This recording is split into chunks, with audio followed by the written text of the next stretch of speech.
ইতিহাসের এমন এক যুদ্ধের গল্প আজ আমরা বলবো, যা ছিল এক অসম শক্তির বিরুদ্ধে একদল নির্ভীক সাহাবীর বীরত্ব ও সাহসিকতার অনন্য দৃষ্টান্ত। মাত্র ৩,০০০ যোদ্ধা নিয়ে তারা সেদিন ঝাঁপিয়ে পড়েছিলেন ১,০০,০০০ রোমান সৈন্যের বিরুদ্ধে, যে রোমানদেরকে বলা হতো তৎকালীন বিশ্বের সবচেয়ে বড় ত্রাস। শুধু ১,০০,০০০ রোমান যোদ্ধা নয়, বরং মুসলিম বাহিনীকে প্রতিহত করতে সেদিন তাদের সাথে যুক্ত হয়েছিল আরো ১,০০,০০০ আরব খ্রিস্টান। গোটা বিশ্ববাসীকে হতবাক করে দিয়ে সেদিন শাহাদাতের তামান্নায় উজ্জীবিত ওই ৩,০০০ সাহাবী ঝাঁপিয়ে পড়েছিলেন এই অসম শক্তির উপর, আর সৃষ্টি করেছিলেন মানব ইতিহাসে এক বিস্ময়কর দৃষ্টান্ত। অষ্টম হিজরিতে জর্দানের মুতায় সংঘটিত এই যুদ্ধকে বলা হয় মুতার যুদ্ধ। এই যুদ্ধ ছিল ইসলামের একমাত্র যুদ্ধ যেখানে রাসূল সাল্লাল্লাহু আলাইহি সাল্লাম নির্ধারিত ৩ জন সামরিক কমান্ডারের প্রত্যেকে শহীদ হয়েছিলেন। তাদের প্রথমজন ছিলেন রাসূলের পালক পুত্র যায়েদ বিন হারিসা রাদিয়াল্লাহু তাআলা আনহু। দ্বিতীয়জন ছিলেন রাসূল সাল্লাল্লাহু আলাইহি সাল্লামের চাচাতো ভাই জাফর বিন আবু তালিব রাদিয়াল্লাহু তাআলা আনহু। আর তৃতীয়জন ছিলেন ইতিহাস বিখ্যাত সাহাবী আব্দুল্লাহ ইবনে রাওয়াহা রাদিয়াল্লাহু তাআলা আনহু। মুতা ছিল সেই রণক্ষেত্র যেখানে ইতিহাসের এক বিস্ময়কর সামরিক প্রতিভা হিসেবে আবির্ভূত হয়েছিলেন ইসলামের অজেয় সেনাপতি হযরত খালিদ বিন ওয়ালিদ রাদিয়াল্লাহু তাআলা আনহু। অসম শক্তির বিরুদ্ধে এই লড়াইয়ে মুসলিম বাহিনী যখন বিপর্যস্ত, একে একে ৩ জন কমান্ডারের মৃত্যুতে গোটা বাহিনী যখন দিশেহারা, তখন তাদের নেতৃত্বের ভার নিজের কাঁধে তুলে নেন আল ওয়ালিদের পুত্র খালিদ। তার অসাধারণ সামরিক প্রতিভার সামনে সেদিন দিশেহারা হয়ে পড়ে বিশাল রোমান বাহিনী, আর তছনছ হয়ে যায় তাদের গোটা অগ্রভাগ। সেদিন খালিদ যে রণকৌশল, বীরত্ব আর সাহসিকতার দৃষ্টান্ত স্থাপন করেছিলেন, তাতে মুগ্ধ হয়ে স্বয়ং আল্লাহর নবী তার উপাধি দেন সাইফুল্লাহ। সেই থেকে তিনি আল্লাহর তলোয়ার। রাসূল সাল্লাল্লাহু আলাইহি সাল্লাম এর জীবদ্দশায় তৎকালীন পৃথিবীর পরাশক্তি রোমান সেনাবাহিনীর বিরুদ্ধে মুসলিমদের পরিচালিত একমাত্র যুদ্ধ ছিল এই মুতার যুদ্ধ। খ্রিস্টাব্দ মক্কা বিজয়ের কয়েক মাস আগের ঘটনা। বদর, খন্দক আর খাইবার যুদ্ধে মুসলিম বাহিনীর বিজয়ের মধ্য দিয়ে আরব ভূমিতে নতুন শক্তি হিসেবে আবির্ভূত হয়েছে মদিনার ইসলাম। মধ্যপ্রাচ্যের বিভিন্ন এলাকার শাসকদের কাছে ইসলামের দাওয়াত দিয়ে দূত প্রেরণ করতে থাকেন আল্লাহ নবী হযরত মুহাম্মদ সাল্লাল্লাহু আলাইহি ওয়াসাল্লাম। এরই অংশ হিসেবে হারিস ইবনে উমাইর রাদিয়াল্লাহু তাআলা আনহুকে তিনি চিঠি সহ পাঠিয়ে দেন তৎকালীন বসরার গভর্নরের কাছে। পূর্ব রোমান সম্রাট হেরাক্লিয়াসের পক্ষ থেকে গভর্নর হিসেবে বসরার শাসক হিসেবে তখন নিযুক্ত ছিলেন গাসসান গোত্রের গোত্রপতি শুরাহবিল ইবনে আমর গাসসানি। তিনি মুহাম্মদ সাল্লাল্লাহু আলাইহি সাল্লাম এর প্রেরিত দূতকে আটক করেন এবং সামরিক নীতি লঙ্ঘন করে তাকে হত্যা করেন। এই সংবাদ মদিনার ঘরে ঘরে দাবানলের মতো ছড়িয়ে পড়ে। ক্ষোভে ফুঁসে ওঠে গোটা মদিনার মানুষ। গাসসানীদের এই ঔদ্ধত্যের জবাব দিতে রাসূল সাল্লাল্লাহু আলাইহি সাল্লাম এর নির্দেশে দ্রুত গড়ে তোলা হয় বিশাল বাহিনী। মৃত্যুপণ করে সেই বাহিনীতে যোগ দেয় ৩,০০০ যোদ্ধা। খন্দকের যুদ্ধ ব্যতীত ইতোপূর্বে কখনো এত বড় সৈন্য সমাবেশ ঘটায়নি মদিনার মুসলিমরা। উক্ত বাহিনীর প্রথম কমান্ডার হিসেবে আল্লাহ নবী দায়িত্ব প্রদান করেন তার পালক পুত্র যায়েদ বিন হারিসা রাদিয়াল্লাহু তাআলা আনহুকে। দ্বিতীয় কমান্ডার হিসেবে দায়িত্ব পান রাসূলের চাচাতো ভাই জাফর বিন আবু তালিব রাদিয়াল্লাহু তাআলা আনহু, এবং তৃতীয় কমান্ডার হিসেবে আব্দুল্লাহ ইবনে রাওয়াহা রাদিয়াল্লাহু তাআলা আনহু। অতঃপর আল্লাহ নবী বলেন, এদের প্রত্যেকে যদি শহীদ হয়ে যায়, তাহলে তোমরা নিজেদের মধ্যে আলোচনা করে পরবর্তী কমান্ডার নির্ধারণ করবে। উক্ত বাহিনীতে প্রথমবারের মতো যোগদান করেন কুরাইশ বীর হযরত খালিদ বিন ওয়ালিদ রাদিয়াল্লাহু তাআলা আনহু। ইতিপূর্বে মক্কা ও মদিনার মধ্যে সংঘটিত প্রতিটি যুদ্ধে তিনি ইসলামের বিরুদ্ধে অস্ত্র ধারণ করেছিলেন।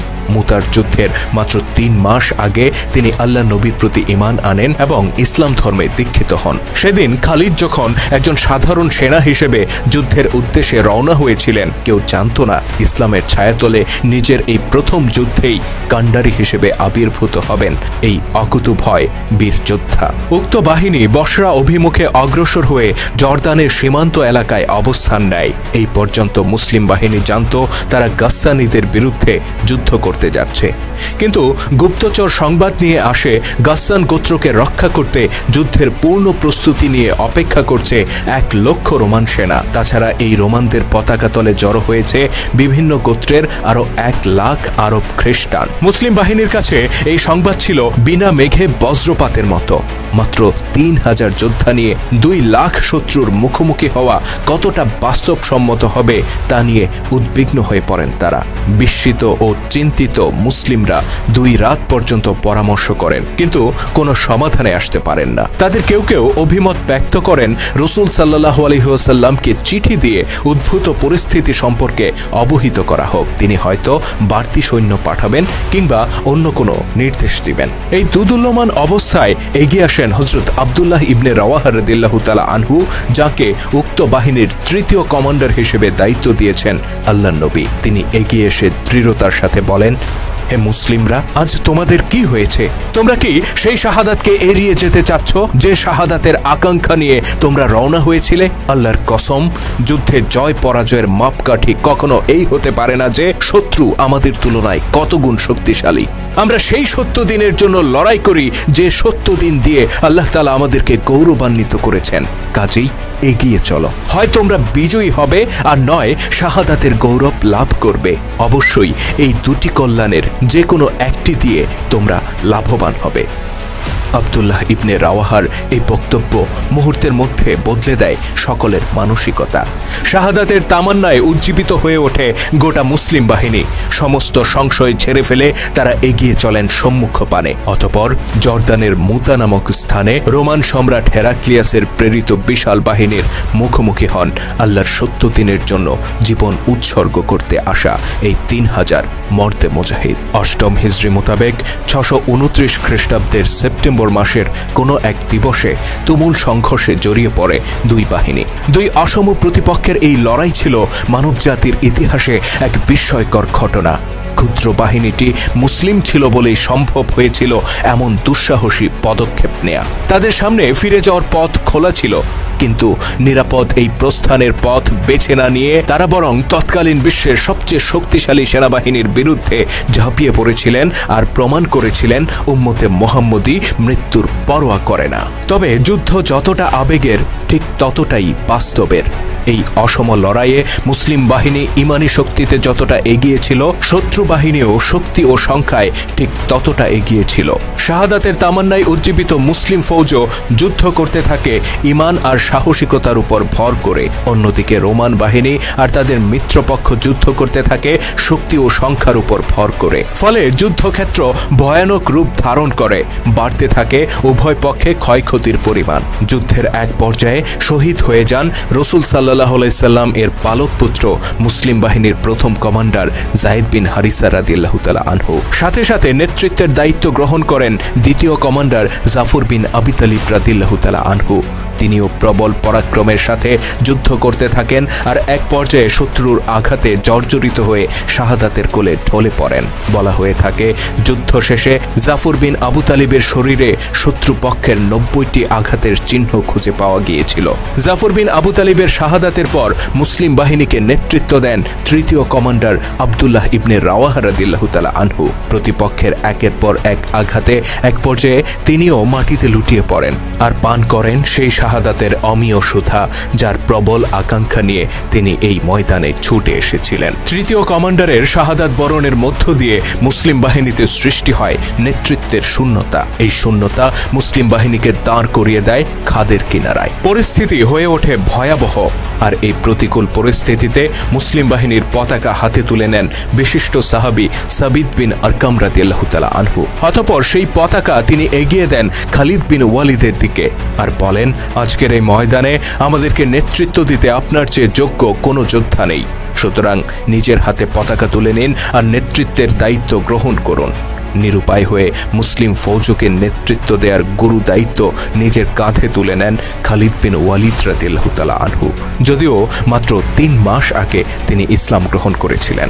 নতুন কমান্ডার দায়িত্ব নেয়ার পর বদলে যায় যুদ্ধের দৃশ্যপট। গোটা বাহিনীকে নিজের মতো করে ঢেলে সাজান খালিদ বিন ওয়ালিদ। পূর্ববর্তী কমান্ডাররা যুদ্ধ করেছিলেন সাহসিকতা আর ইমানের শক্তিতে, খালিদ তার সাথে যুক্ত করেন রণকৌশল আর ক্ষিপ্রতা।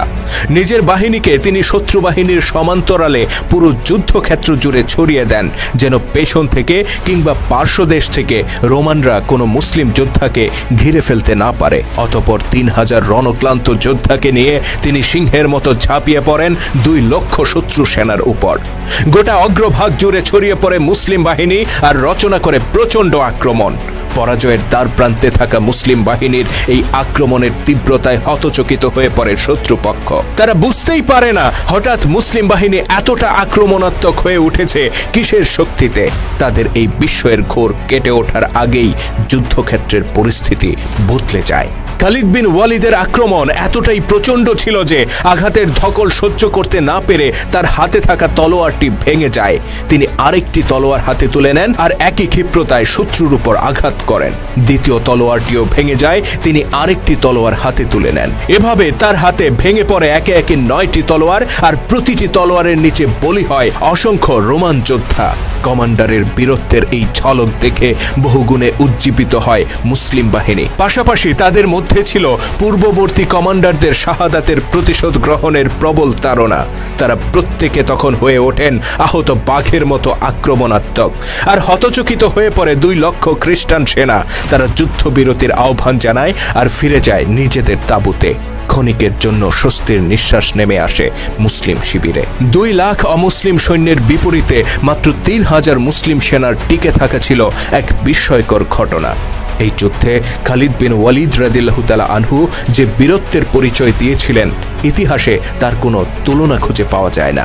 মুতার যুদ্ধে 3 জন কমান্ডার সহ 12 জন মুসলিম শহীদ হয়েছিলেন।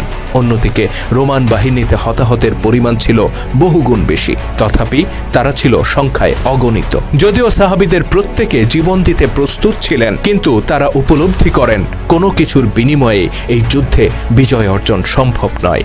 সার্বিক পরিস্থিতি বিবেচনা করে পরবর্তী দিনে নতুন করে যুদ্ধে না জড়িয়ে বরং তারা মদিনার পথে ফিরতি যাত্রা করেন। যদিও তারা জানতেন না যুদ্ধ অমীমাংসিত রেখে তাদের এই প্রত্যাবর্তনকে কিভাবে গ্রহণ করবেন আল্লাহর নবী। খালিদের বাহিনী যখন মদিনার প্রবেশ পথে, তখন তাদেরকে তিরস্কার করতে শুরু করে অপেক্ষমান জনতা। তারা ধিক্কারের সাথে বলে, আল্লাহর পথ থেকে তোমরা পালিয়ে এসেছো। কিন্তু নবী মুহাম্মদ সাল্লাল্লাহু আলাইহি সাল্লাম উত্তেজিত জনতাকে নিবৃত্ত করে বলেন, তারা পালিয়ে আসেনি। আল্লাহর ইচ্ছা হলে তারা আবার সেখানে যাবে। খালিদ বিন ওয়ালিদের কাঁধে হাত রেখে তিনি বলেন, হে সুলাইমানের পিতা, আজ যে বীরত্ব তুমি দেখিয়েছ তার অধিক আর কারো পক্ষে সম্ভব নয়। অতঃপর উপস্থিত জনতার দিকে তাকিয়ে তিনি বলেন, খালিদ হলো সাইফুল্লাহ, সে আল্লাহর তলোয়ার। মুতার যুদ্ধ ছিল এক অমীমাংসিত যুদ্ধ, কিন্তু এর ফলাফল ছিল সুদূর প্রসারী। এই যুদ্ধের ফলে মুসলিমদের বীরত্বের খ্যাতি আরবের সীমানা ছাড়িয়ে দূর দূরান্তে ছড়িয়ে পড়ে। মনে রাখতে হবে, তখন পর্যন্ত মুসলিমরা ছিল তৎকালীন পৃথিবীর সবচেয়ে পশ্চাৎপদ জাতি, আরবের এক নতুন উদীয়মান শক্তি, যারা তখনও মদিনার সীমানা পেরিয়ে খুব বেশি দূর নিজেদের প্রভাব বিস্তার করতে পারেননি। অন্যদিকে রোমানরা ছিল তৎকালীন পৃথিবীর 2 পরাশক্তির একটি। শত শত বছর ধরে মধ্যপ্রাচ্য সহ পৃথিবীর এক বিরাট অঞ্চল তারা শাসন করে এসেছে। তাদের বিরুদ্ধে অস্ত্র ধারণ তো দূরের কথা, তাদের চোখে চোখ রেখে কথা বলতেও ভয় পেত আরবরা।